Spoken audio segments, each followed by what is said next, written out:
Options मत लिखना।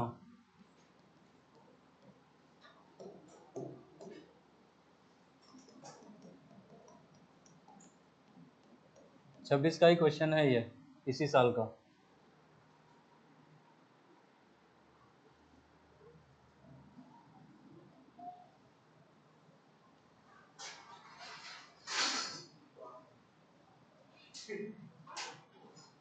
एक निकालोगे 4 गिराओगे।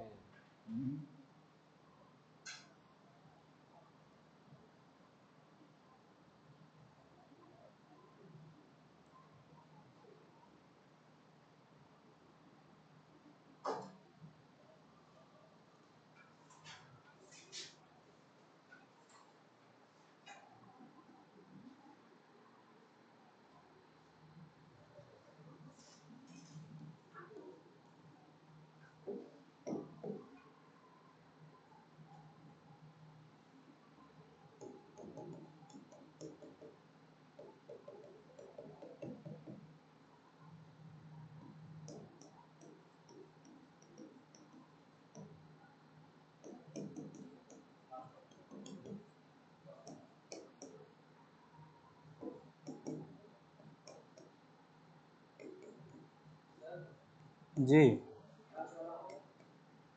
लास्ट वाला। क्यों लास्ट वाला? क्यों फर्स्ट वाला?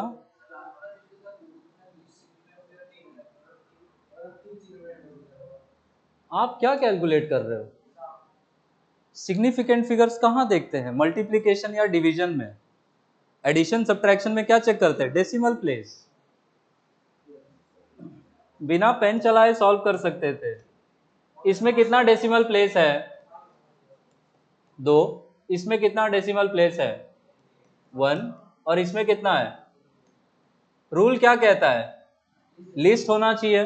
किस ऑप्शन में 1 डेसिमल प्लेस है?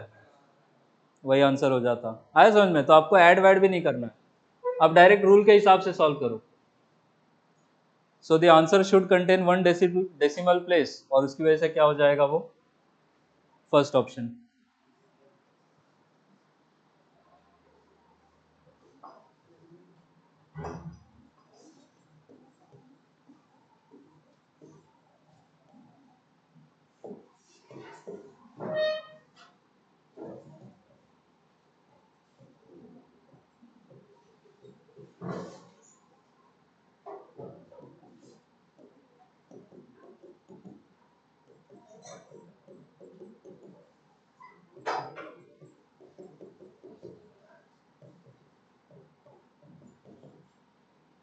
ये मैच करना है।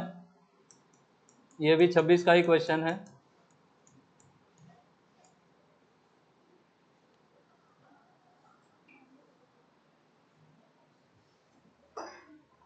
वो एस टी मतलब सरफेस टेंशन।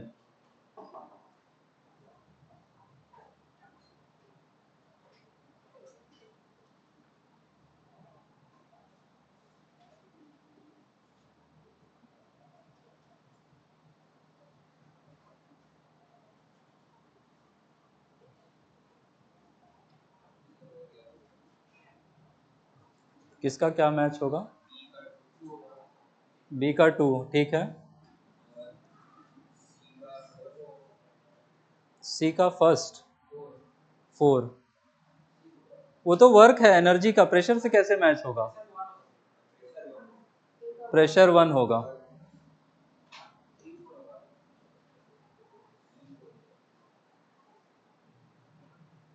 प्रेशर 1 होगा कि 3 होगा? प्रेशर तो 3 होगा, ए का 1 होगा। सरफेस एनर्जी मैंने नहीं बताया था, उसको साइड में लिख लो। सरफेस एनर्जी का मतलब होता है energy stored per unit area.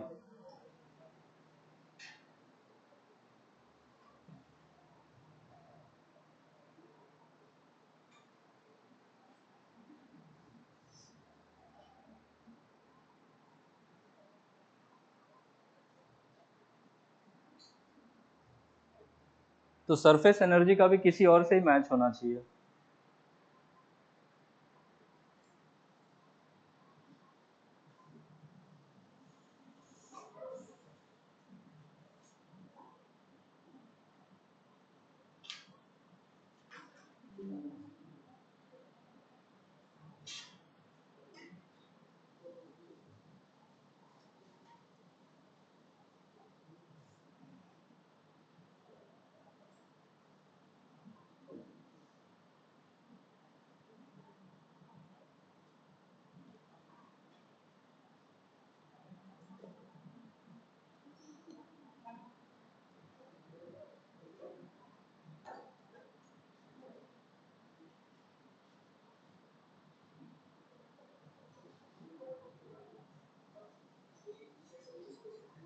इससे मैच हो रहा है क्या एनर्जी स्टोर्ड पर एरिया से?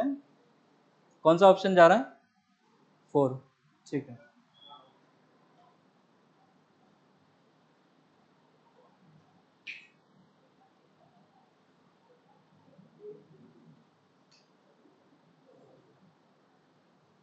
चलो आगे।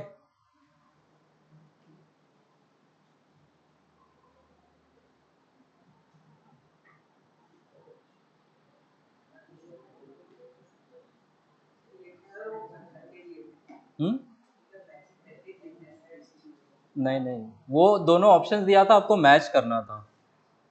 ठीक है। हाँ, एनर्जी।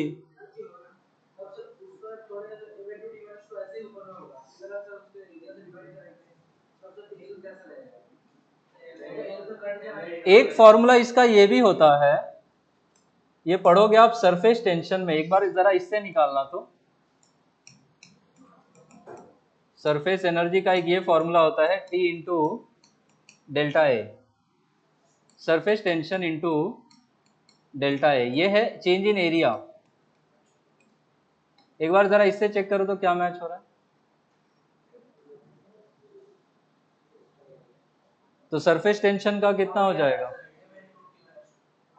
आ रहा है, ठीक है। तो ये ना यूज करना, यूज दिस रैदर, तो फिर 4 आ जाएगा। ठीक है, ये लिख लो, ये surface tension into change in area.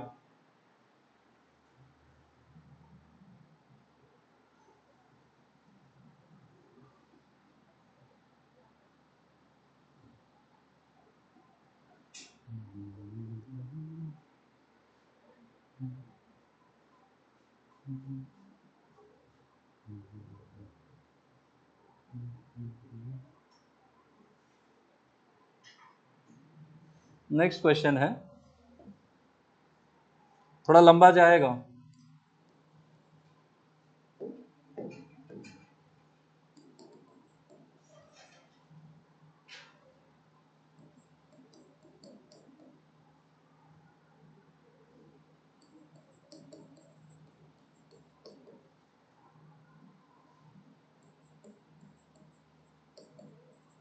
Free space का ही मतलब होता है वैक्यूम।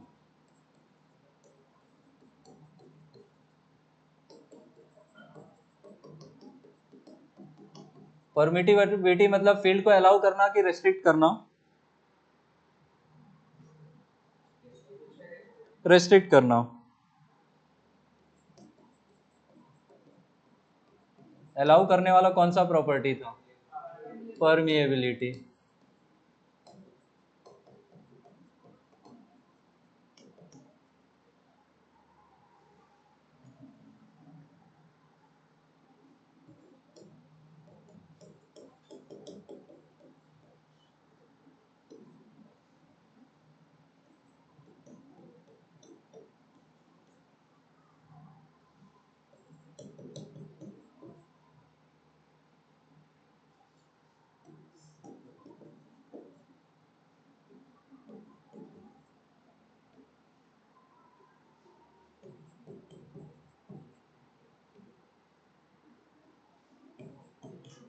अब ये क्वेश्चन है 12th फिजिक्स का, देखो क्या कर पाते हो।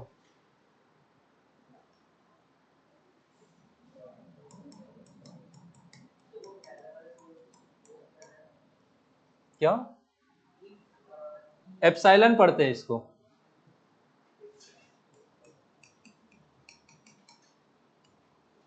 एप्सिलॉन भी बोलते हैं कुछ लोग।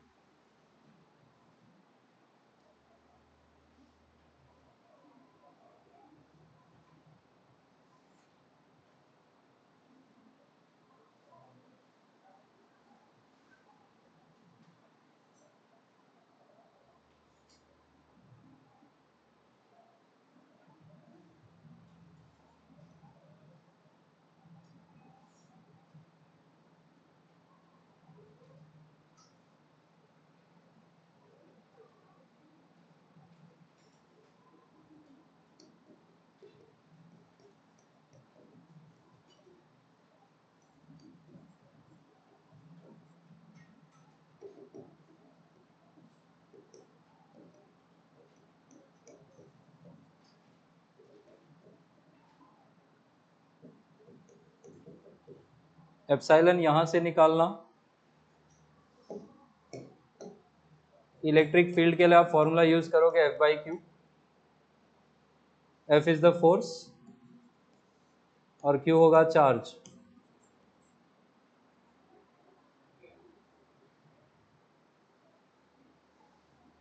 ये सब्सटीट्यूशन करके भी तो पहुंच सकते थे।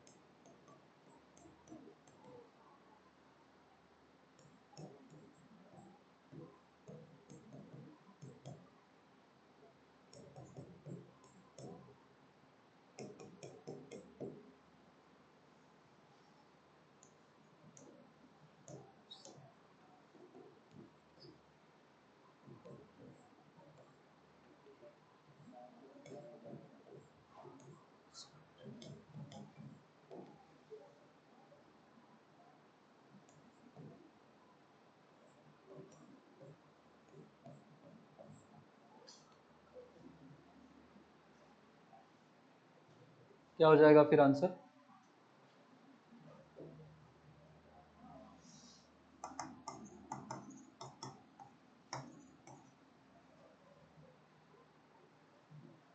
मैंने फॉर्मूला ही सब्सटीट्यूट कर दिया, आप ऐसे भी कर ही सकते हो। एप्सिलॉन की जगह, एप्सिलॉन इस फॉर्मूले में आता है दो चार्जेस के बीच का। r is the distance, q is the charge, f is the force between them.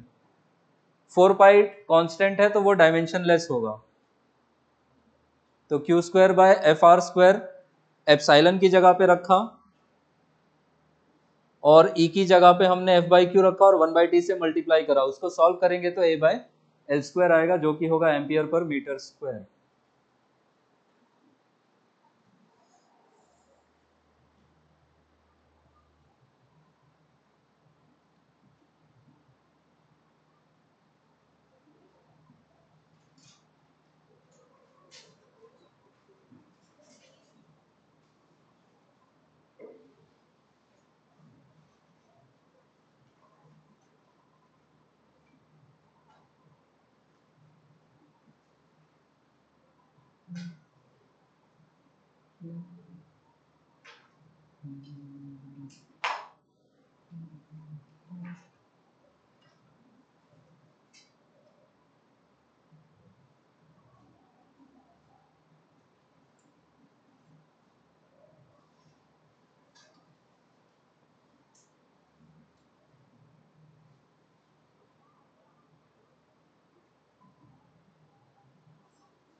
कैसे सेकंड वाला आ रहा है?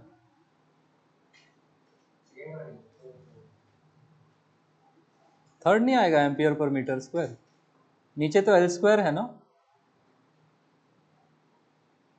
आर का स्क्वायर है नीचे, तो एल स्क्वायर होने से क्या हो जाएगा एम्पियर पर मीटर स्क्वायर। जब आप मैग्नेटिज्म पढ़ोगे ना तो ये भी एक फिजिकल क्वांटिटी है, ये भी एक फिजिकल क्वांटिटी है, ये भी है, ये भी है, वहां पे ऐसा यूनिट पूछेंगे कि किस क्वांटिटी का ऐसा यूनिट है, बट वो 12th में देखेंगे अपन। चलो आगे, ठीक है। अगला फिर से मैच द कॉलम ही है।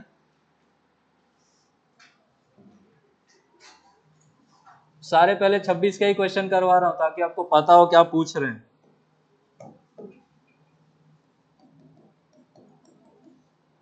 डायमेंशंस निकालने के लिए प्लीज फॉर्मूले याद रखें, बार बार पढ़ोगे याद होगा, एक बार में नहीं होगा।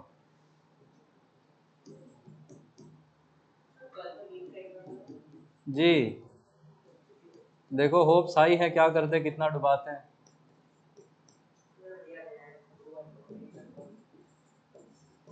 कैसा प्रिपरेशन है?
बोल्ट्जमैन कांस्टेंट के लिए ये फॉर्मूला यूज करो,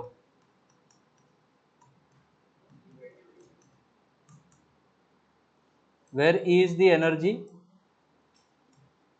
के हो जाएगा बोल्ट्जमैन का कांस्टेंट और टी है टेम्परेचर। ये फॉर्मूला यूज करके केवी का, ये बोल्ट्जमैन कांस्टेंट का डायमेंशन निकालो।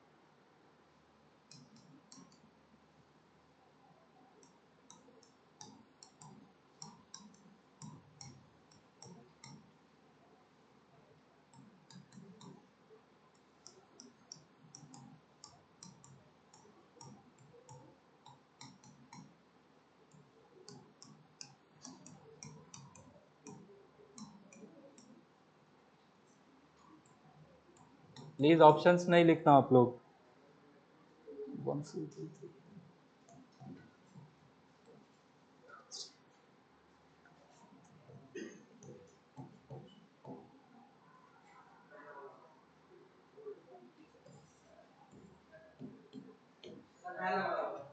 एक ही ऑप्शन मैच हो रहा है क्या? सी का तो 1 होगा, एनर्जी बाय टेम्परेचर है, तो एनर्जी ऑप्शन कौन सा? सी का 1 तो एक ही जगह पे है। यही ब्यूटी है मैच द कॉलम की, एक ऑप्शन सेट होकर लो आ जाएगा। पूरा सॉल्व करने का किसके पास टाइम है?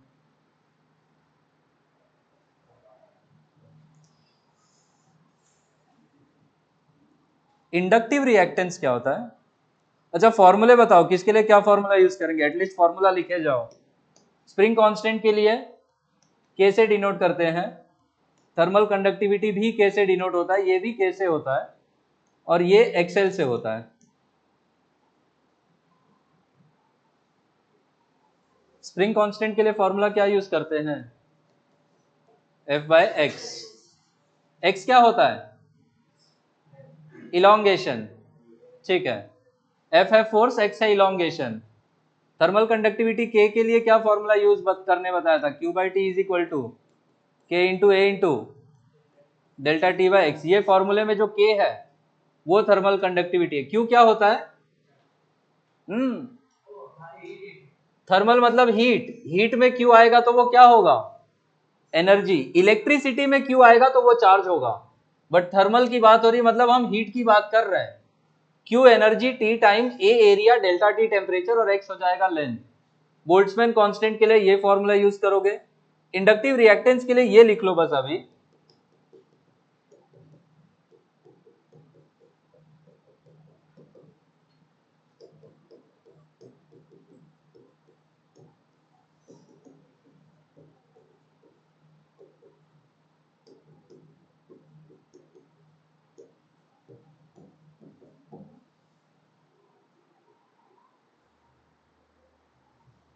इंडक्टर जानते हो क्या होता है?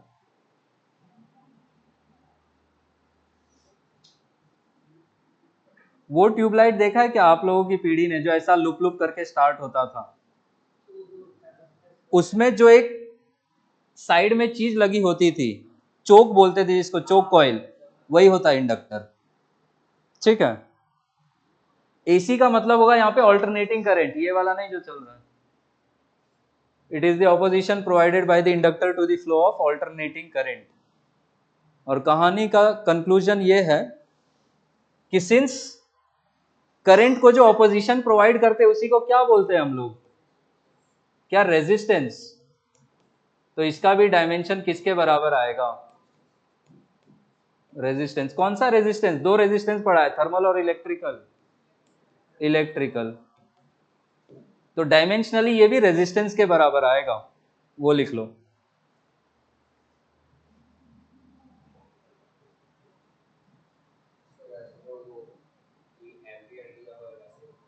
वैसे भी जा सकते थे कि बाकी सब स्प्रिंग कांस्टेंट मैकेनिक्स का है, एम्पियर नहीं आएगा। थर्मल कंडक्टिविटी हीट का है, एम्पियर नहीं आएगा। बोल्ट्जमैन कांस्टेंट भी हीट का है, एम्पियर नहीं आएगा। इंडक्टिव रिएक्टेंस वो करंट का है, उसमें चार्ज भी आएगा, एम्पियर आएगा। तो आप ऐसे भी एलिमिनेट कर सकते हो। चले आगे।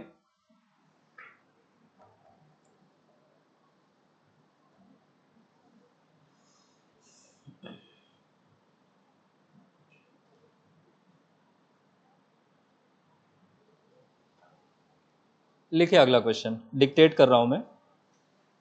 A ball of radius r and density rho, a ball of radius r and density rho dropped through a viscous liquid, dropped through a viscous liquid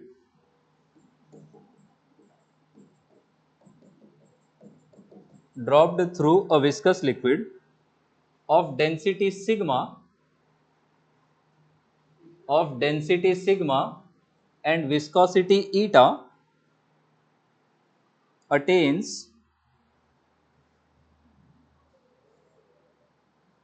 a ball of radius r and density rho dropped through a viscous liquid of density sigma and viscosity eta attains its terminal velocity attains its terminal velocity at time t attains its terminal velocity at time t given by ये equation लिखिए।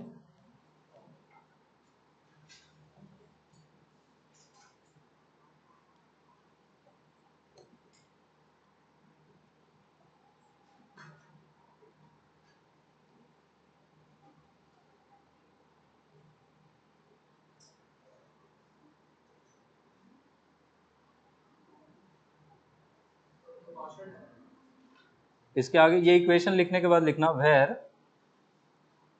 where capital A is a constant, comma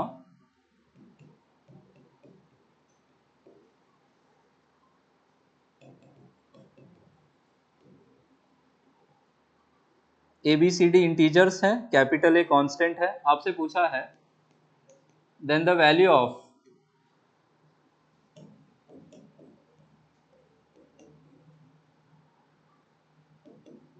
integer type का question है।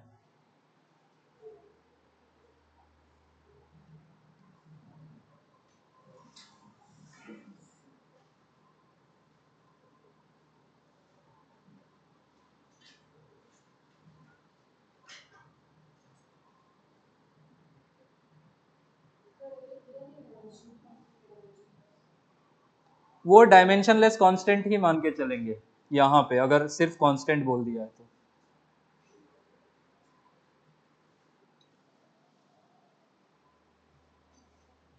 तो यहाँ पे ये a जो है this is a dimensionless constant, proportionality constant है वो।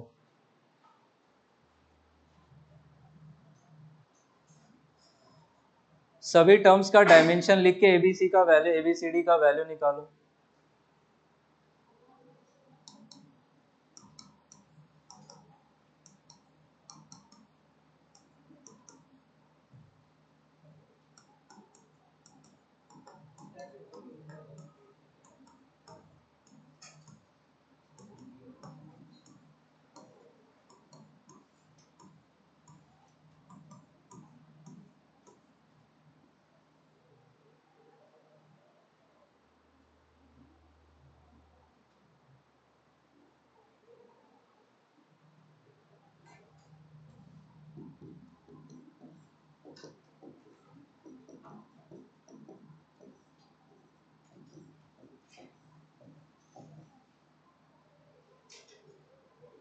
विस्कोसिटी के लिए क्या फॉर्मूला यूज करेंगे, F is equal to 6 pi eta RV।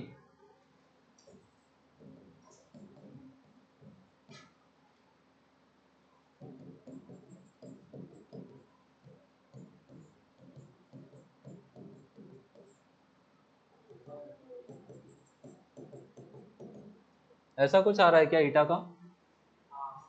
ठीक है,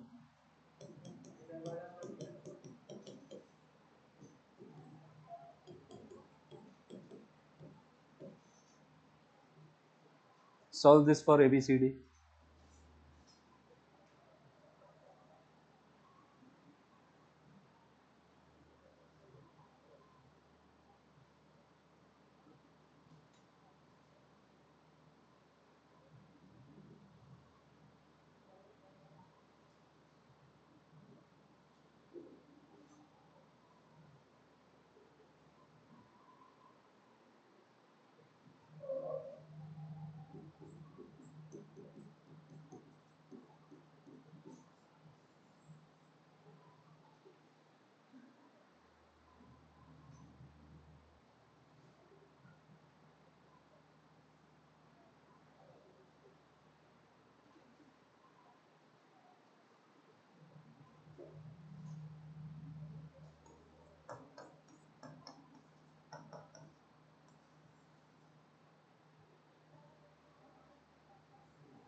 C-1, हाँ -C अगर 1 है, आंसर फाइनल। रुको देख रहा हूँ अभी।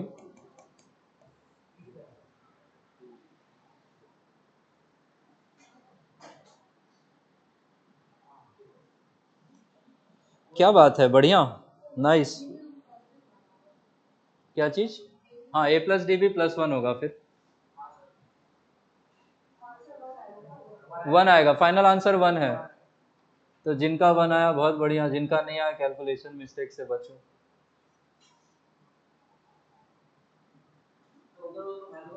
इस इक्वेशन में हम क्या वैल्यू रख सकते हैं, ए और डी को वहां भेज दो, तो b माइनस सी का वैल्यू -1 इज इक्वल टू क्या, ये 3a प्लस 3d हो जाएगा, तो 3 टाइम्स a प्लस डी हो जाएगा, और a प्लस डी कितना है 1, तो b plus 1 is equal to हो जाएगा कितना 3 इंटू 1, b कितना आया 2,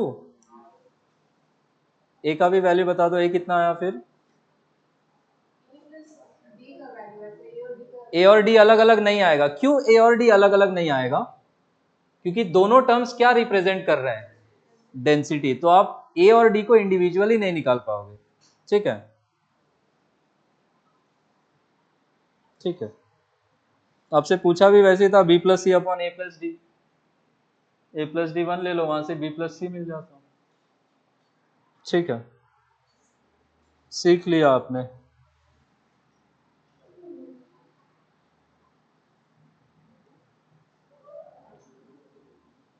लिखो अगला क्वेश्चन,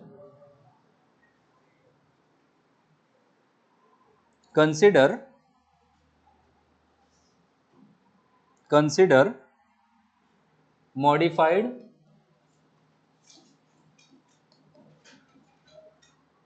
बर्नौली इक्वेशन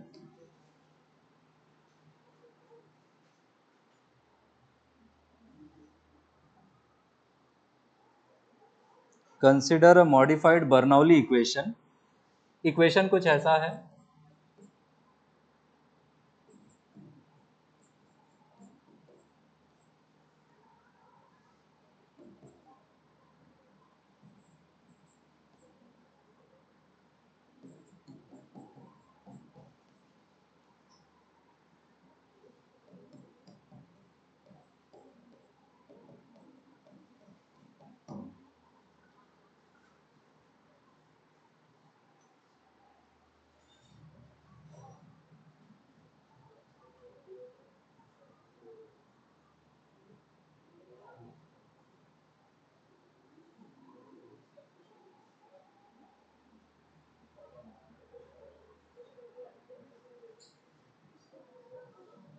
इक्वेशन लिखे,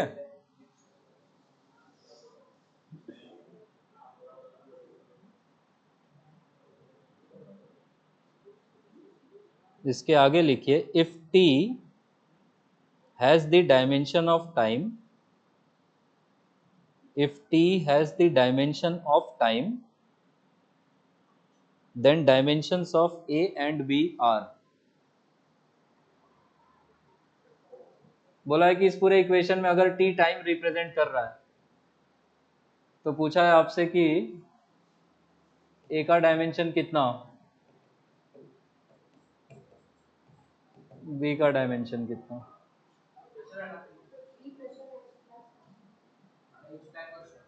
नहीं नहीं h हाइट है, मैं टर्म्स बता देता हूं, p प्रेशर होता है, टेक्निकली ये एनर्जी पर यूनिट वॉल्यूम होता है, इसको pressure energy per unit volume बोलते हैं,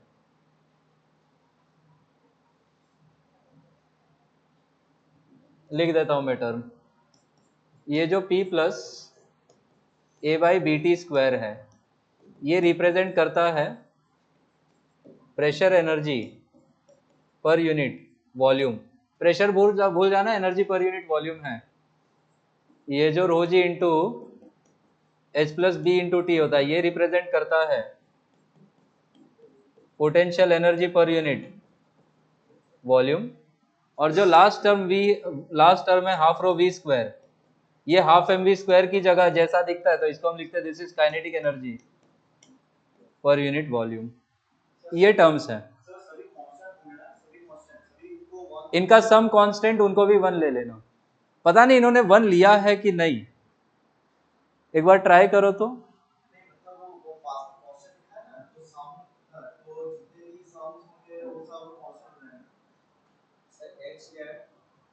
h इज द हाइट,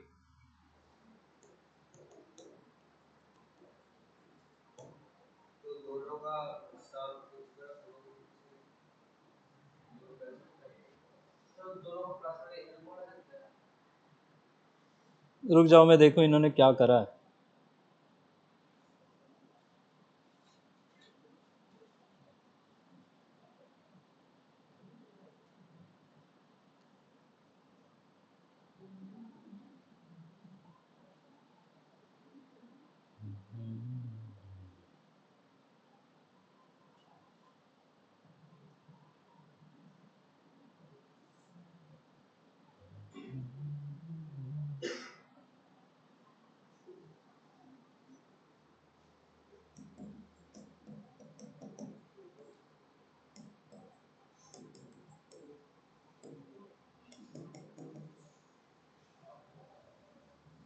आप कांस्टेंट इसको डायमेंशनलेस मत लेना, आंसर गलत कर दोगे।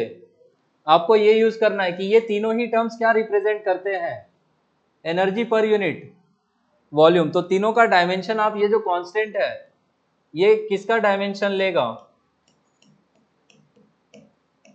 एनर्जी बाय वॉल्यूम का डायमेंशन लेगा। और एनर्जी बाय वॉल्यूम प्रेशर के बराबर आता है, तो सभी टर्म्स का डायमेंशन प्रेशर के बराबर होगा। हाँ, P is equal to A by B T square तो बिल्कुल कर सकते हैं। H और BT का डायमेंशन इक्वल होगा, H is equal to BT होगा।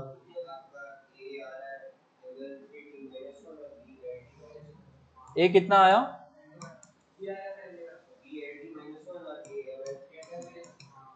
ML3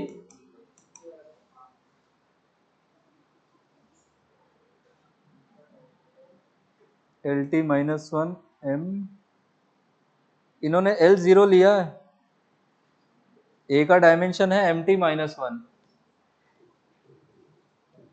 कैलकुलेशन चेक करो कहाँ गलत की है, और बी का तो ठीक निकाला है आपने। That is acceleration due to gravity. लिख देता हूं मैं।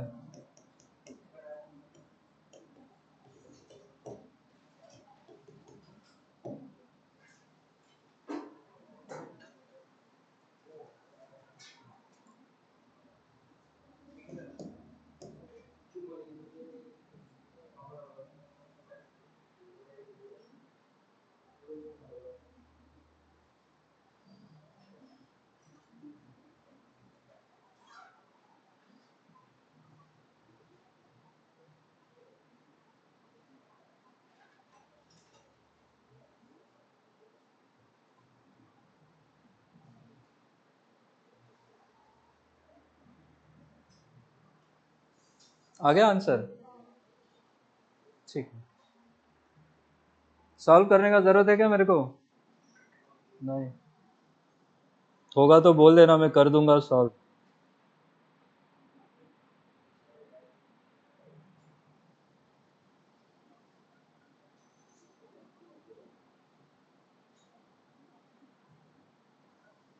बिना इतना जाने भी कर सकते थे क्या, विदाउट इवन नोइंग कि ये एनर्जी पर यूनिट वॉल्यूम है, क्या उसके बिना भी हो सकता था, हो जाना चाहिए था उसके बिना भी।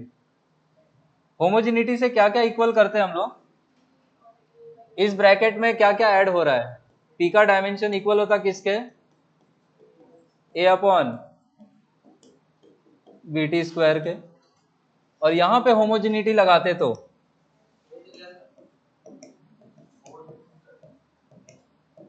अरे हो गया, फिर भी सुनोगे नहीं क्या, नाचोगे मेरे सर पे। ऐसे भी कर ही सकते थे, आप यहां से बी निकाल लेते और बी को वहां रख के आप ए निकाल लेते। फ्लूइड मैकेनिक्स में पढ़ोगे बर्नौली इक्वेशन, एक कॉमन क्वेश्चन यही पूछते हैं कि ये जो तीनों टर्म्स है, तीन टर्म्स का ही एडिशन होगा बर्नौलीज प्रिंसिपल में, वो ये पूछते हैं ये तीनों टर्म्स क्या रिप्रेजेंट करते हैं। तो आपका आंसर होगा ये तीनों terms energy per unit volume represent करते हैं, ठीक है।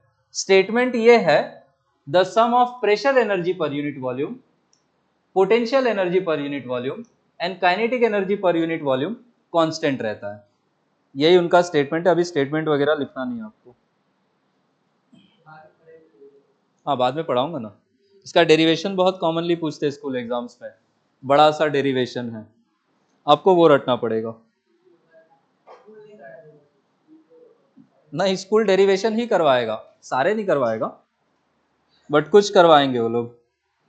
फीस भी तो लेना है ना, वरना क्यों पे करोगे आप? वो फेल करने का धमकी भी देंगे और पैसा चाहिए होगा तो।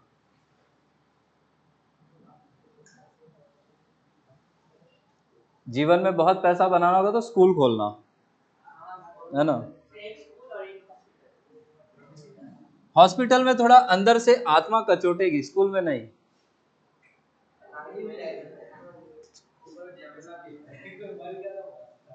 मर गया तो बोलने का भगवान, भगवान पे डाल देने का। बोलो। तो पैसे कमाने का ज्यादा अच्छा बाबा, बी अ बाबा, है ना।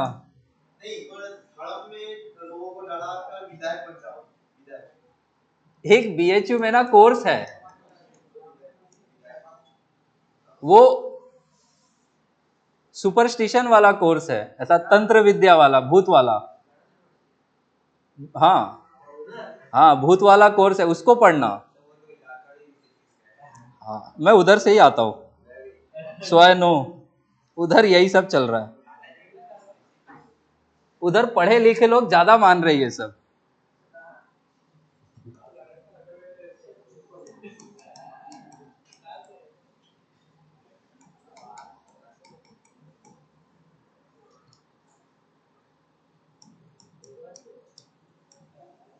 ये सारी क्वांटिटीज इसमें 12th की ही हैं।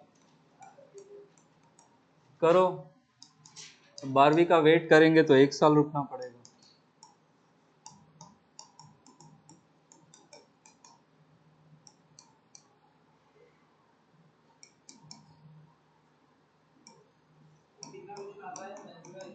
इस चैप्टर से 1 या 2 पक्का पूछेंगे। वेटेज है, इजी है, वेटेज है लेकिन।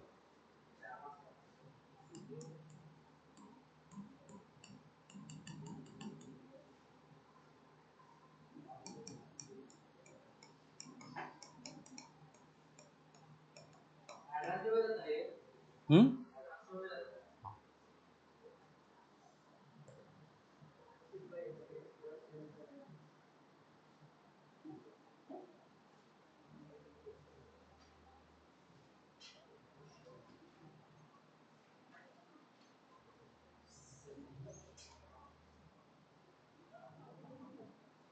अब लिस्ट 2 नहीं दूंगा मैं, लिस्ट 2 ना देके मैं सभी का फॉर्मूला देता हूं, और सबको कैलकुलेट करिए।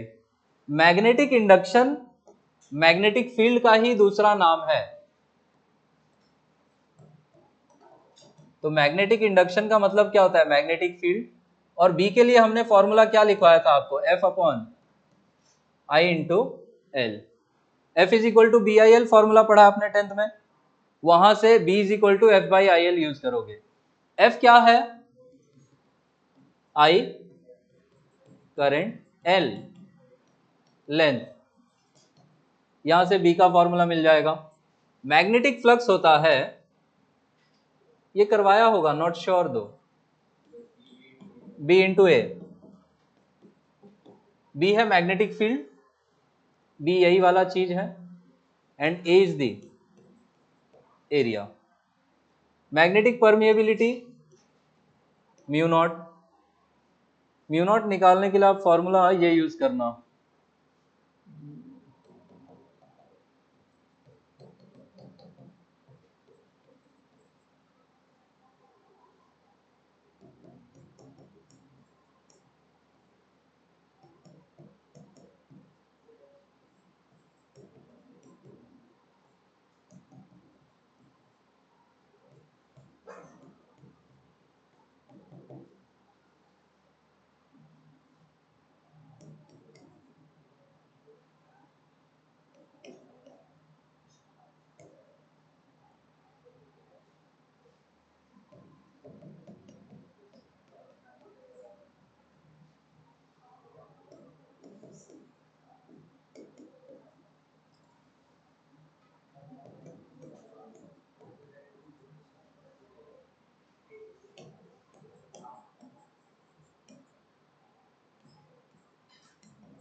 ये है सारे टर्म्स, दोनों करंट है, हाँ मल्टीप्लाई है।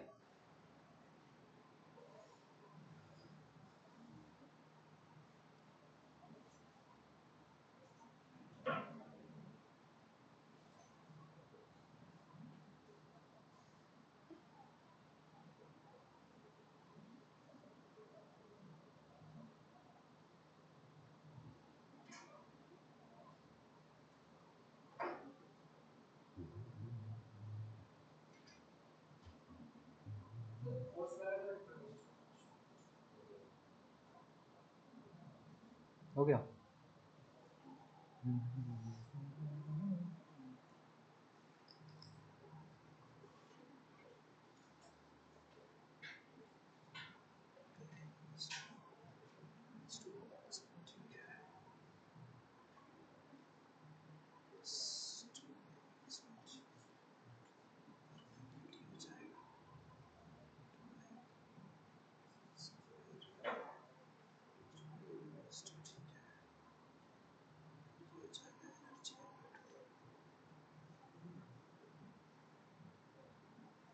सेल्फ इंडक्टेंस में आई स्क्वायर है, U is equal to half L I square, A minus two होगा।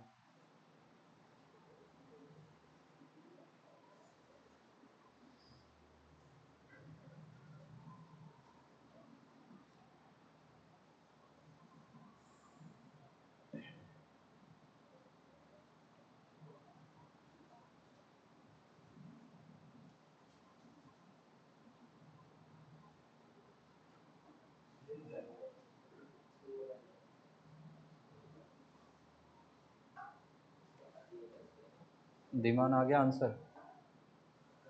करो करो।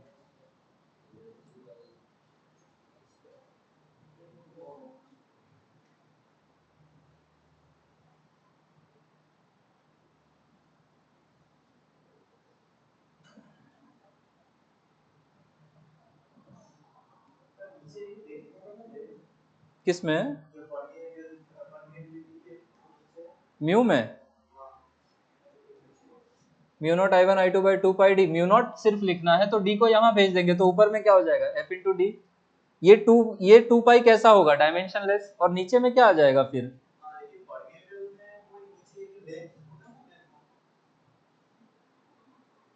नहीं, क्यों लेंथ होगा उसमें परमेबिलिटी में? परमेबिलिटी में लेंथ तो नहीं होना चाहिए, मतलब उसके फॉर्मूले में नीचे एल तो नहीं होगा। मैंने पहले भी आई थिंक म्यू नॉट के लिए यही फॉर्मूला दिया है, एक उससे भी करवाया था आप लोगों को, पता नहीं याद वाद है कि नहीं।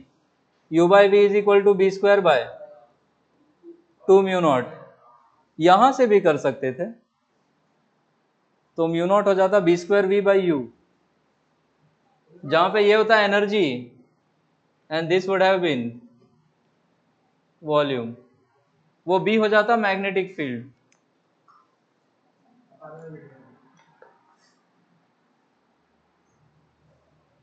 बताइए जरा क्या क्या आया। फोर्स को एल से डिवाइड करेंगे तो क्या एम टी माइनस टू बचेगा, और ये करंट ऊपर आएगा तो फील्ड का आया क्या, ये फील्ड में ही एरिया का डायमेंशन L2, फील्ड में ही L2 इंक्रीज कर दोगे तो क्या मिल जाएगा, मैग्नेटिक फ्लक्स। ये कितना आ जाता फिर, M L2 T minus two A minus one. Force into distance क्या वर्क होता है, तो वर्क का dimension ML2 T minus two, और नीचे करंट दो बार है तो ऊपर आके A माइनस टू होता है इसका। और एनर्जी का डायमेंशन बताएं, ये भी क्या है, म्यू नॉट और ये क्या सेम होगा,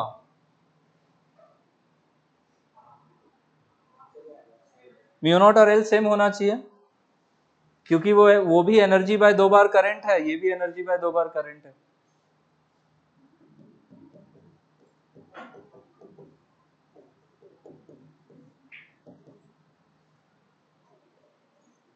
मैच हो गया, ठीक है।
सर ये जो दिख रहा है ना, ये परमेबिलिटी के नीचे ये वाला फॉर्मूला मैंने लिखा है।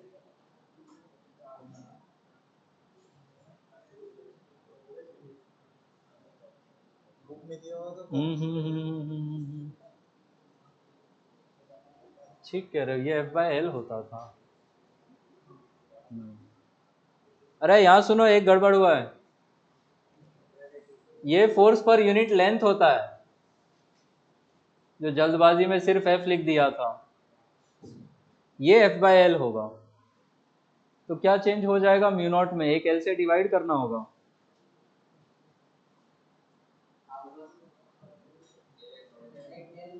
एक L बढ़ जाएगा, घटेगा ना, एक ये L तो D से कट जाएगा, तो एक L क्या कम हो जाता।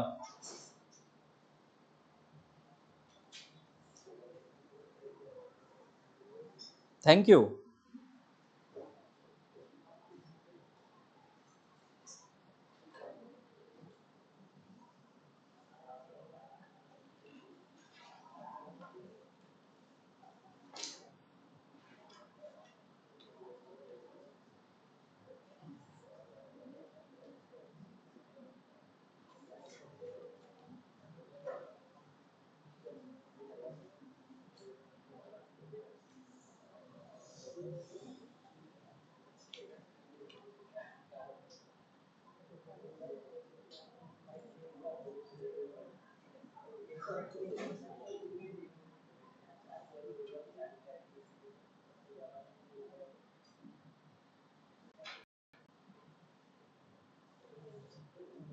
क्वेश्चन लिखो।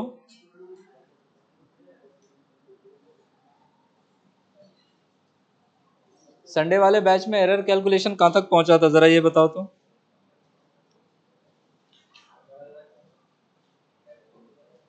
थोड़ा सा आगे पीछे हो गया है। तो एरर शुरू किया था मैंने, कहाँ तक किया वो जरा बताओ तो।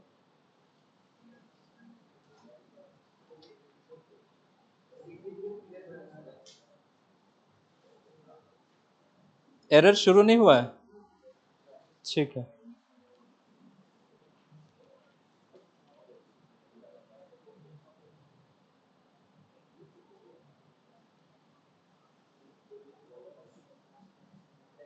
लिखिए अगला क्वेश्चन। ये चेंज किया क्या, ठीक है। If capital B, if B is the magnetic field, if B is the magnetic field and mu naught is the permeability of free space, if B is the magnetic field and mu naught is the permeability of free space, then the dimension of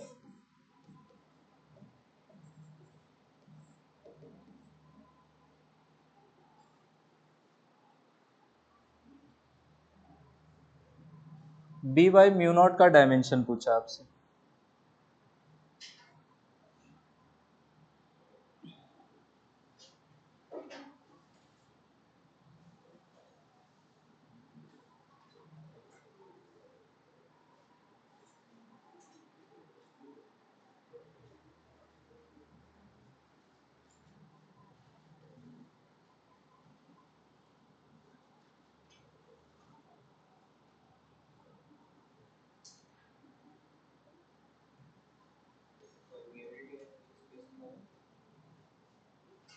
वही जो mu naught पीछे निकाले हो, वही permeability है। वो permeability of free space बोले vacuum बोले सेम चीज है।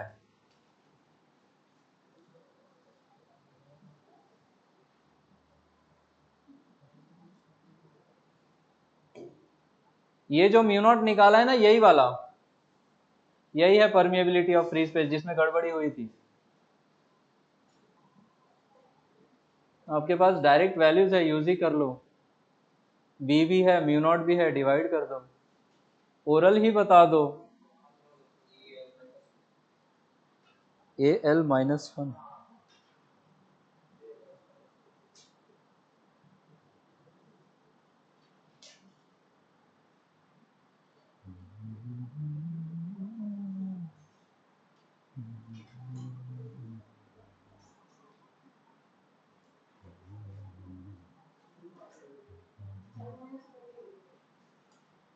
दो मिनट, क्वेश्चन ही उड़ गया, पता नहीं कहाँ चला गया।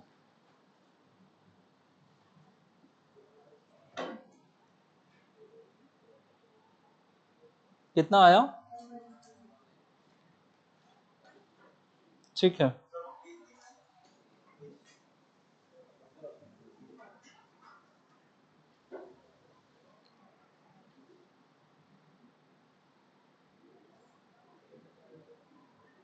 अच्छा, संडे वाले, अरे मत बात करो, संडे वाले बात क्लास में एसएफ का मल्टीप्लिकेशन डिवीजन ये सब में रूल्स बताया था। ठीक है, फिर तो ये क्वेश्चन भी कर ही लोगे। ये सारे क्वेश्चन जेई मेंस 26 के ही है, अलग अलग शिफ्ट के।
एसएफ के क्वेश्चन में पेन वेन नहीं चलाना है, ओरल बताओ। मल्टीप्लिकेशन डिवीजन में क्या देखते हैं, डेसिमल प्लेस या एसएफ? मिनिमम या मैक्सिमम? मिनिमम। कितना मिनिमम एसएफ है? सभी क्या 3 एसएफ वाले हैं? इसमें 3 एसएफ, इसमें भी 3 एसएफ, और इसमें भी। तो मल्टीप्लिकेशन डिवीजन में कितना एसएफ होना चाहिए आंसर में? 3। किस ऑप्शन में 3 एसएफ है? लास्ट वाला 0 इनसिग्निफिकेंट होगा, बिकॉज नंबर में डेसिमल नहीं है।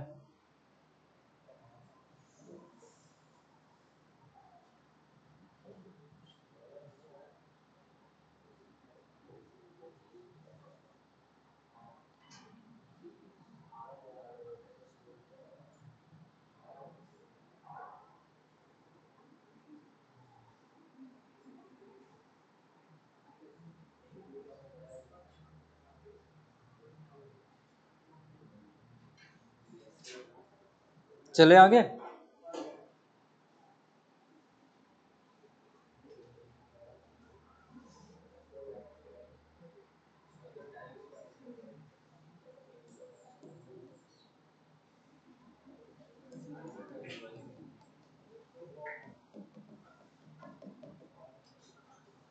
अगेन मैच द कॉलम है।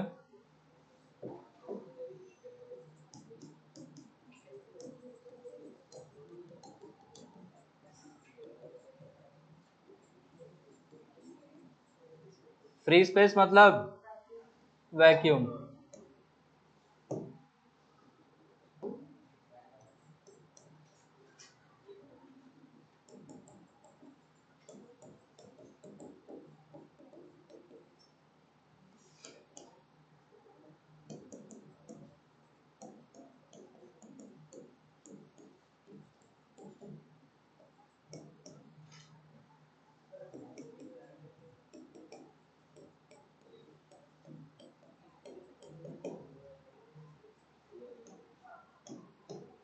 ऑप्शंस लिखना पड़ेगा क्या?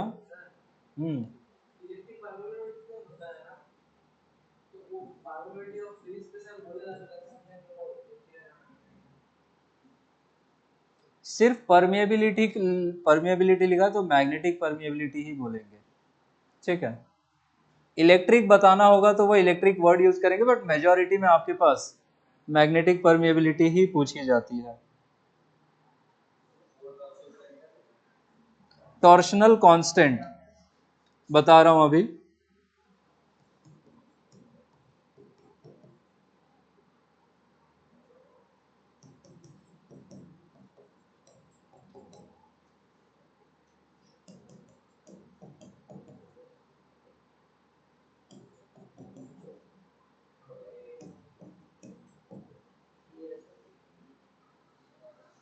मैग्नेटिक मोमेंट के लिए फॉर्मूला देखो, ये यूज करोगे,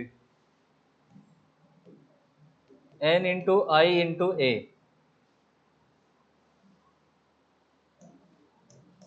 जहां पे N होता है नंबर ऑफ टर्न्स, I होता है करंट और A होता है एरिया। टॉर्शनल कांस्टेंट को हम मैग्नेटिक मोमेंट को M से रिप्रेजेंट करते हैं, टॉर्शनल कांस्टेंट को C से, और इसके लिए फॉर्मूला याद रखना है tau is equal to C into theta. ये टाउ है टॉर्क, ये C है टॉर्शनल कांस्टेंट और थीटा है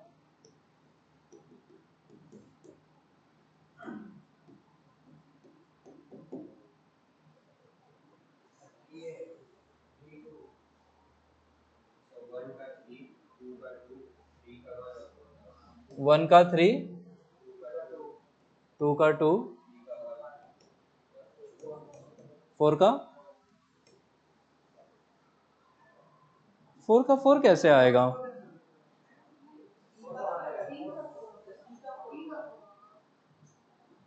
ये नंबर ऑफ टर्न्स डायमेंशनलेस है, नंबर आएगा एक प्योर नंबर होगा वो।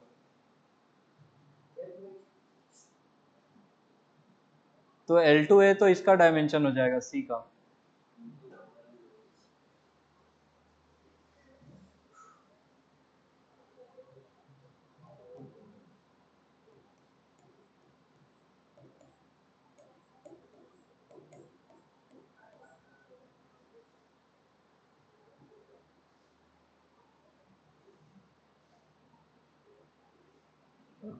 ये एंगुलर डिस्प्लेसमेंट का डायमेंशन,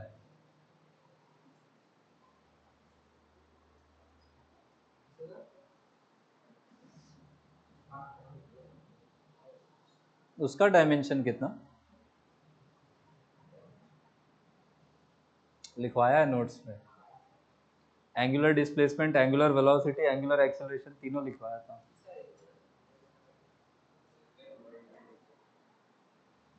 एंगुलर डिस्प्लेसमेंट का मतलब ये होता है कि सर्कल में सपोज आप t इज इक्वल टू 0 पे यहां हो और t is equal to T time में आप कहीं यहां पहुंचे,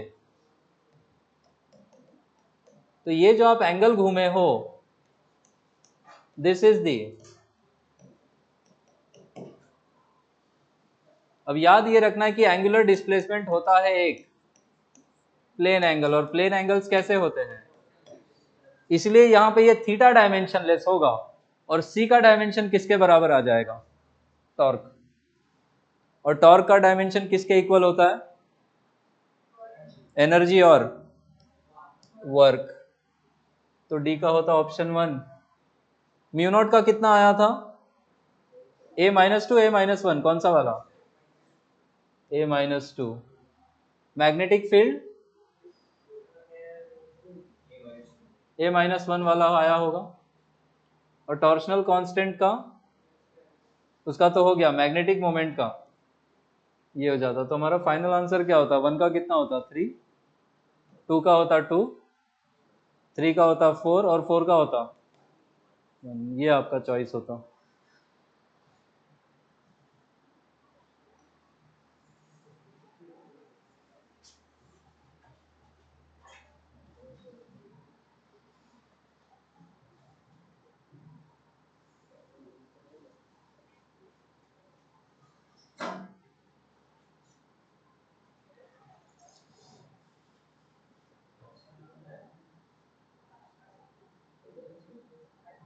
लिखिए अगला सवाल। The pair of physical quantities, next question, the pair of physical quantities, पैर पैर हाथ पैर वाला नहीं है वाला, पैर कैसे कैसे बोलते हैं इसको, जोड़ा, the pair of physical quantities not having the same dimensions is, the pair of physical quantities, not को अंडरलाइन करना, not having the same dimensions is, options लिखो। फर्स्ट है प्रेशर एंड यंग्स मॉड्यूलस, बोलते जाओ सेम होता है कि नहीं, सेम है। First option is pressure and Young's modulus. Second है टॉर्क एंड एनर्जी, सेम है। थर्ड है Planck's constant and angular momentum, ये भी सेम होता है। थर्ड है Planck's constant and angular momentum. क्या ये फॉर्मूला बताया था, angular momentum L is equal to mvr is equal to nh/2 ये ऑर्बिट नंबर है, ये नंबर है, ये सब डायमेंशन लेस, तो एंगुलर मोमेंटम का डायमेंशन किसके बराबर, h, याद रखने वाली बात है। लास्ट ऑप्शन यही आंसर होगा, टॉर्क, ये सरफेस टेंशन एंड इंपल्स। इन दोनों का जरा डायमेंशन बताओ, सरफेस टेंशन और इंपल्स का। सरफेस टेंशन का कितना, mt-2, और इंपल्स, इंपल्स निकालने के दो फॉर्मूले याद रखने, एक तो मास इंटू वेलोसिटी, दूसरा फोर्स इंटू टाइम, किसी से भी निकाल सकते हो। वो ऐसा ही यूनिट होता है उसका, ठीक है। हाँ ये होगा केजी मीटर पर सेकेंड, ये उसका ऐसा यूनिट है। तो आप वो देख के भी तो डायमेंशन बता सकते हो, कितना हो जाएगा, केजी के लिए m, मीटर के लिए l, और इसके लिए ऐसा आया क्या, ठीक है।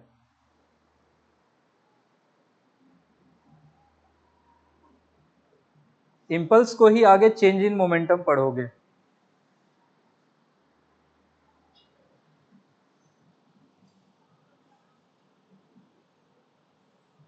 लिखिए अगला सवाल।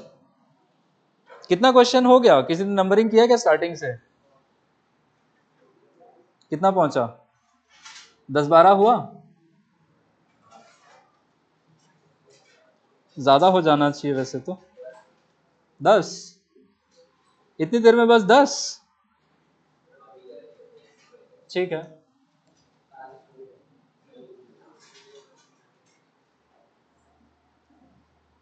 इन अ मेजरमेंट, क्या हो गया, अच्छा ये 11th है, ठीक है। In a measurement, in a measurement it is asked to find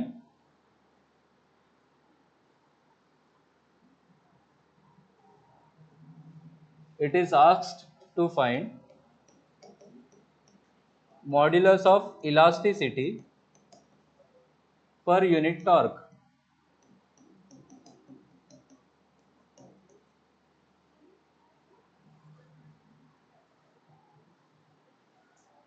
modulus of elasticity per unit torque applied on the system, applied on the system, the measured quantity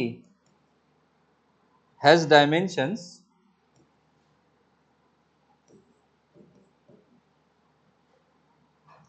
the measured quantity has dimensions, ये लिखिए, m का power a, l का power b, t का power c, if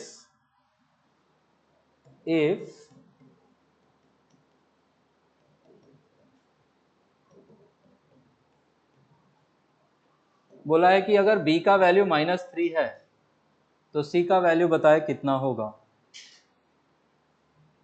तो all in all आपको dimension calculate करना है E upon torque का,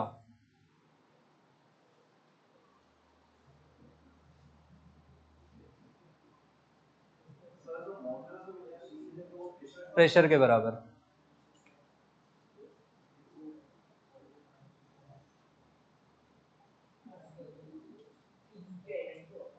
एनर्जी नहीं है, मॉड्यूलस ऑफ इलास्टिसिटी है, प्रेशर के बराबर डायमेंशन लेना उसका।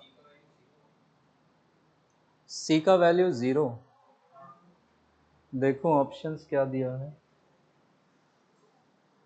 ऑप्शंस है भी कि इंटीजर टाइप है।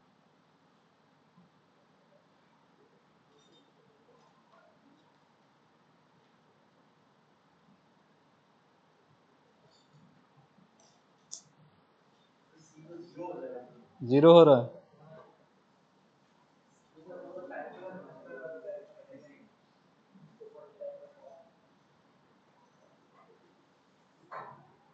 यहाँ पे इस वेबसाइट पे आंसर्स दिखा नहीं रहा है, वो अलग से लॉगिन करने बोल रहा है। तो सबका 0 आया होगा तो मैं मान के चल रहा हूँ 0 ही आएगा, है ना, या तो सब डूबेंगे या सब बह जाएंगे। आया 0, मूविंग ऑन। ए कितना आया, अच्छा ए भी 0 सी भी 0, आई थिंक लेंथ का डायमेंशन 3 आया, -3 आया होगा, ठीक है।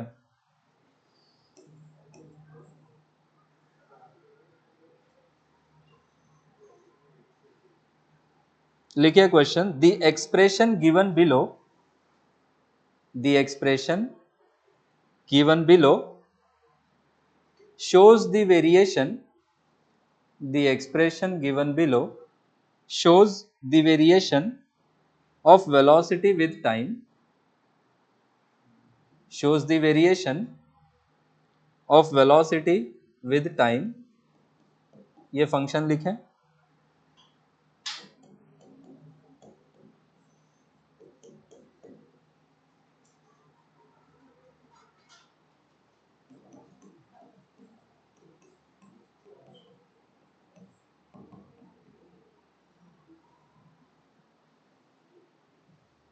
v वेलोसिटी है, t टाइम है, a b और c कांस्टेंट्स हैं, होमोजेनिटी का सवाल है, पूछा है a इंटू बी इंटू सी का डायमेंशन किसके बराबर।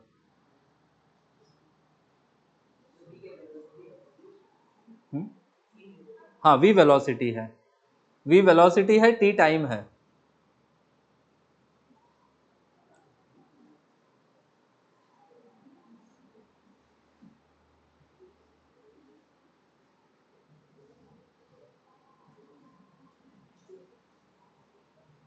यहां से स्टार्ट करना,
कितना आया,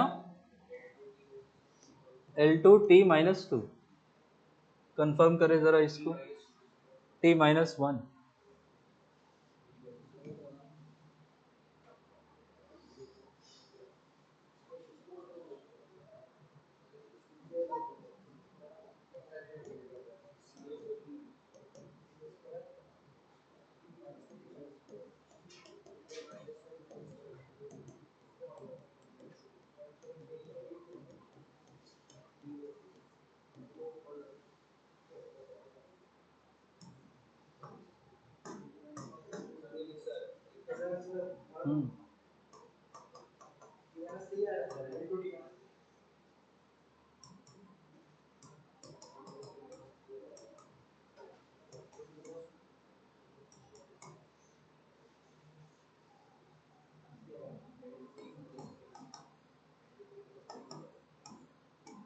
ऐसा कुछ आ रहा है।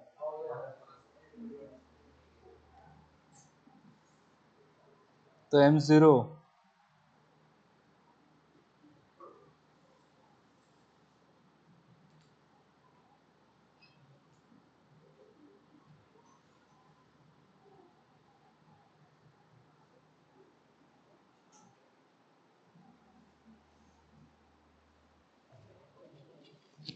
थोड़ा पानी पी के आता हूँ ना।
लिखो अगला क्वेश्चन।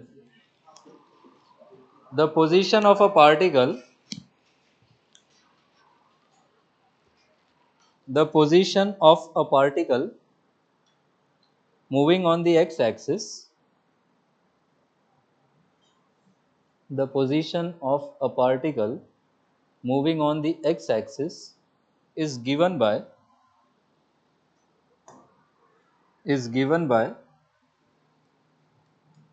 ये ब्रैकेट में ऐसा लिखा है, मतलब x is a function of t,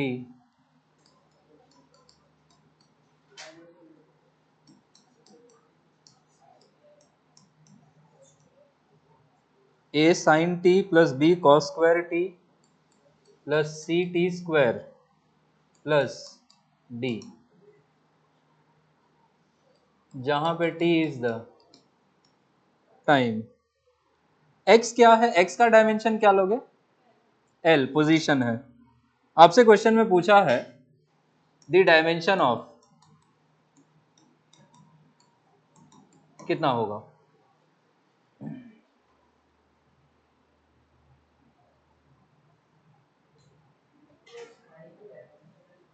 हाँ, साइन टी पूरा dimension less, cos square T पूरा डायमेंशन लेस, और जो सब कुछ ऐड हुआ है उन सब का डायमेंशन किसके बराबर होगा, x के।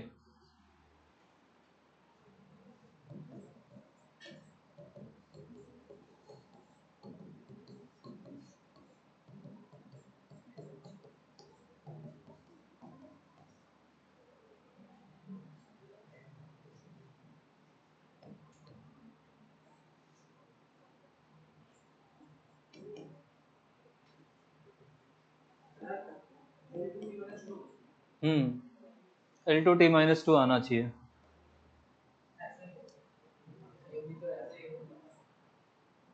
वहां पे a b C T square और d का डायमेंशन इक्वल है, तो आप ऊपर नीचे a और d को काट दो, b इंटू सी बचेगा, b का डायमेंशन x है, और c का यहां से क्या हो जाएगा, इन दोनों को यूज करेंगे तो x by T square, X square by T square हो जाएगा। This gives us what, L2 by T2 या फिर L2t-, ये होगा आंसर।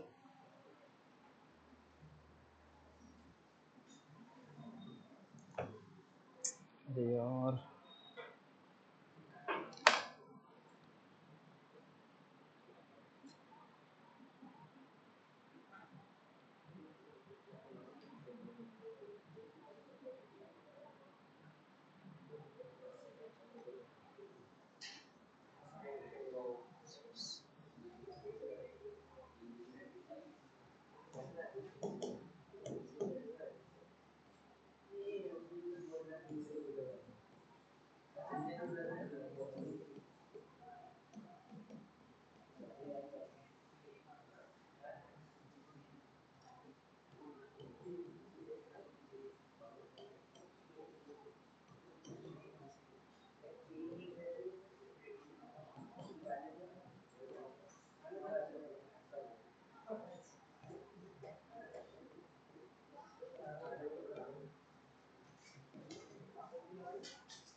ओरल हो ही जाना चाहिए।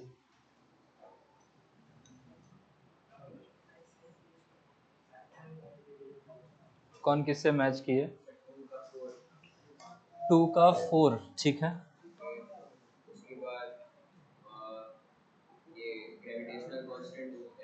L3 वाला आ जाएगा, ठीक है। 1 का 2 हो जाएगा, और टॉर्क का लास्ट वाला, ठीक है।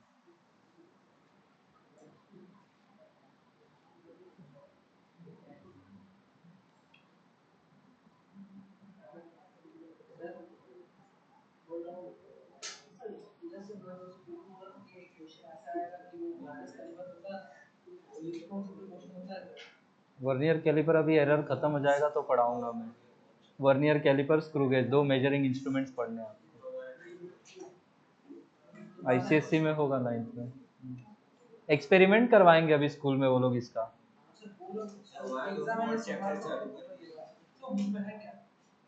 कौन सा बुक है आपके पास? अरे सब चलेगा, कोई भी पढ़ो ना।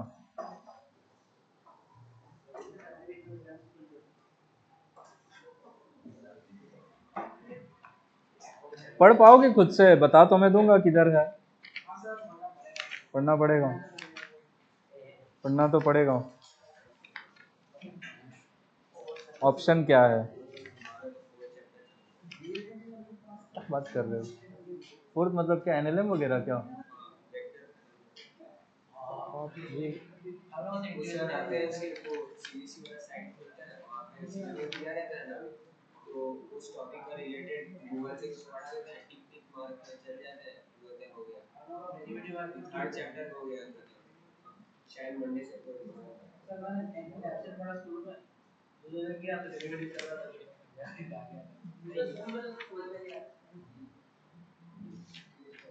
स्कूल वालों का काम है आपको जीवन में डिमोटिवेट करना, ये रियलाइज करवाना कि 16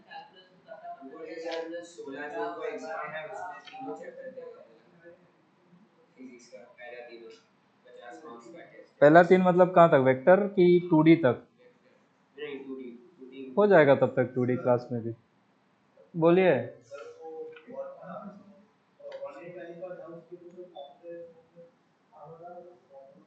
देखो फॉर्मूला तो है, लीस्ट काउंट सिर्फ पूछा तो फॉर्मूला से कर ले जाओगे, बट अगर वो जीरो एरर इंट्रोड्यूस कर देंगे तब फॉर्मूला रट के नहीं हो पाएगा वो।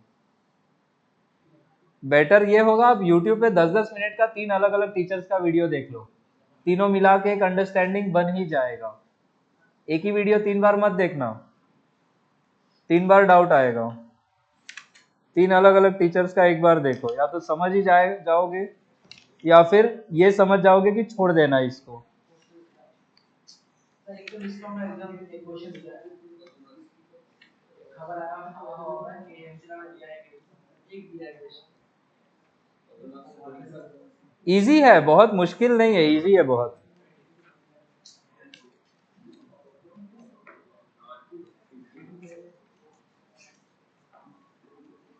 किधर, इसमें थ्योरी नहीं है क्या वर्नियर कैलिपर का?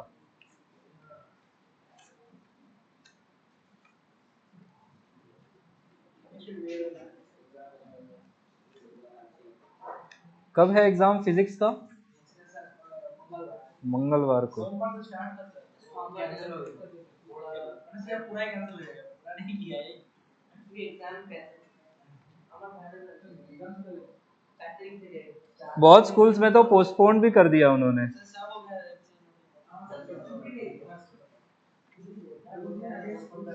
नहीं कर हम लोग और भी हो गया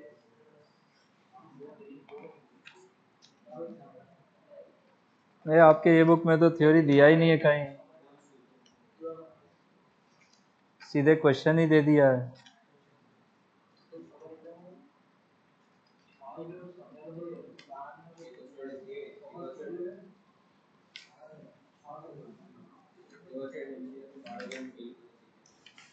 हाँ एकदम बोली था हम ही लिए थे 11 रिपीट, अभी एग्जाम में होते लगा के मेरा ही कॉलोनी का एक बेटा वो उसको आईसीएसई में 96.4% मिला और अभी 11 रिपीट कर रहा है। क्यों? फेल कर गया था 96% पे भी फेल हो रहा है वो? अच्छा 10th में आया होगा 96।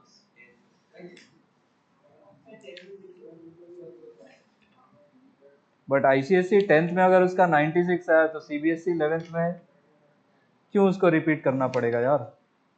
सर पता नहीं छोड़ दिया बहुत ज्यादा ही मचा दिया क्या वो जीवन में? इसमें थ्योरी दिख नहीं रहा है, ओ समझ रहे हो, थ्योरी दिख नहीं रहा है। यहाँ पे नहीं दिया है क्या? किसी और बुक में देखना पड़ेगा, वही है।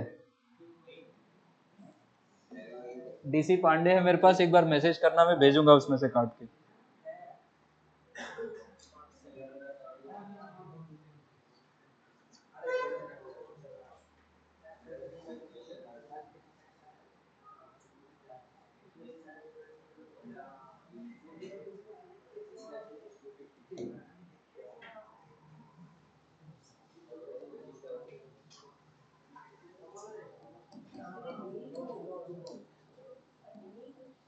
अरे लिखो, बस 10 मिनट और है।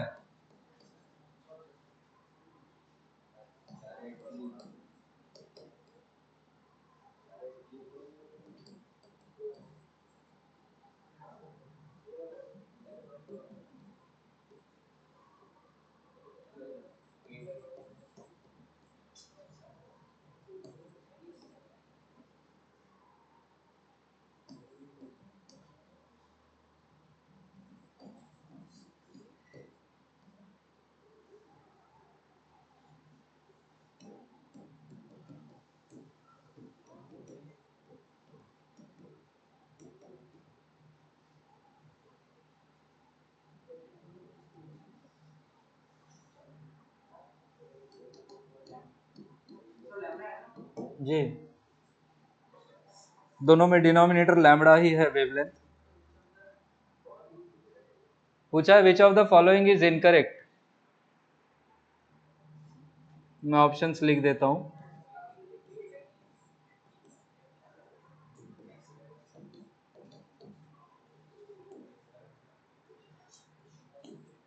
तो यहाँ पे ए क्या है?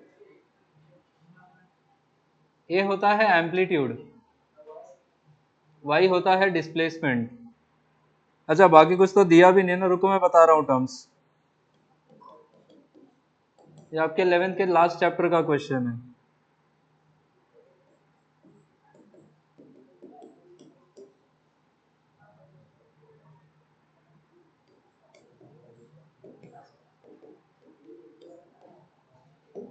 टर्म सुनो,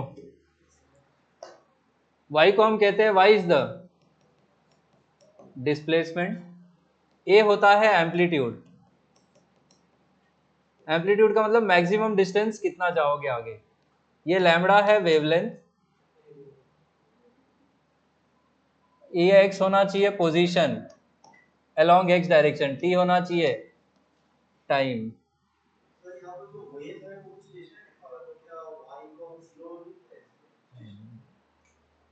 स्टेशनरी वेव का मतलब है एक वेव इधर से उधर जा रही है, दूसरा से उधर से इधर आ रही है, ये दोनों इंटरफियर करके एक रिजल्टिंग वेव जो बनाएंगे वो स्टेशनरी वेव होगा।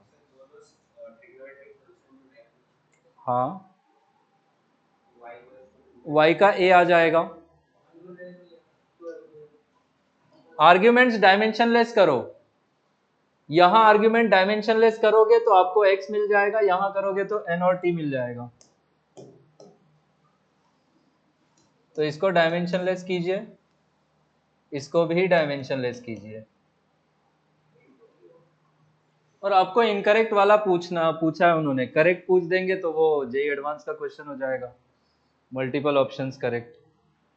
दिमाग क्या हो गया, आज दुखी दुखी लग रहे हो, मन नहीं लग रहा है आज पढ़ाई में। आज जबरदस्ती लाया गया हूं मैं। हम्म।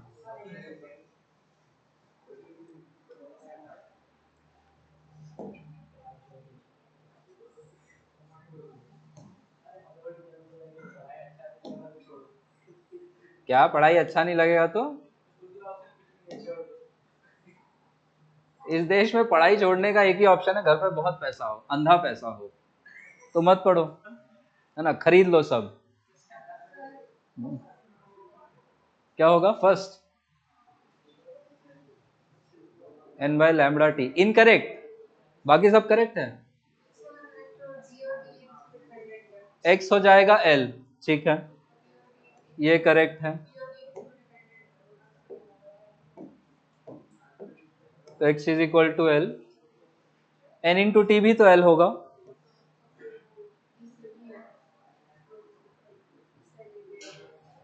तो n को लिखा है एल टी माइनस वन, ये भी ठीक है, इसी से ये डिराइव हो जाएगा, तो बचा ये इनकरेक्ट है। ठीक है, बढ़िया।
लिस्ट टू में सिग्निफिकेंट फिगर्स है, मैच करना है आपको।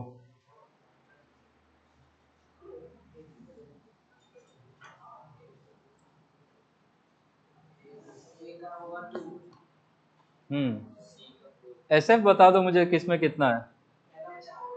पहले में 4, दूसरे में 3, 6 का 6 और इसमें 5। इसमें क्या सब सिग्निफिकेंट है? 4 हो जाएगा। इसमें ये वाला 0 नहीं है, 3 हो जाएगा। इसमें सब सिग्निफिकेंट है, 6 हो जाएगा। और इसमें शुरू वाले 3 सिग्निफिकेंट नहीं होंगे, पीछे वाले 5 सिग्निफिकेंट होंगे।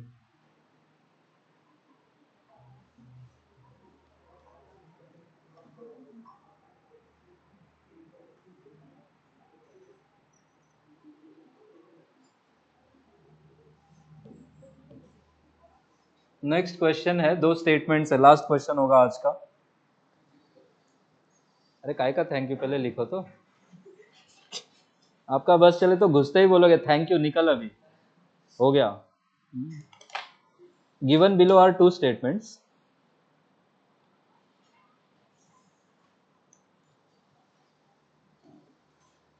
स्टेटमेंट 1 में लिखना,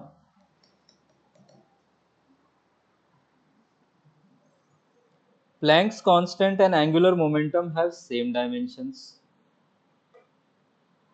Statement 1 है, Planck's constant and angular momentum have the same dimensions. Second statement है, linear momentum and moment of force, linear momentum and moment of force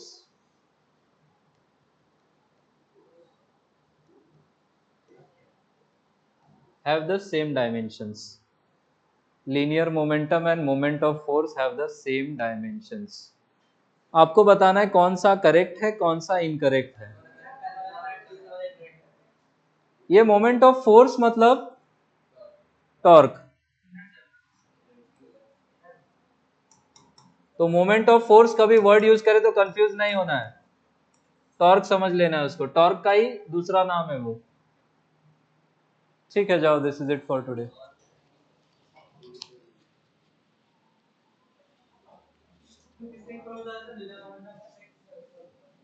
linear momentum impulse के बराबर होगा। किसका फॉर्मूला? लीनियर मोमेंटम और impulse का ये formula होता है। F इज इक्वल टू, क्या आप लोग ये पढ़ रहे हो? तो delta P is equal to क्या लिखते हैं? F इनटू, इसी को हम कहते हैं impulse, effect of any force, और यही होता है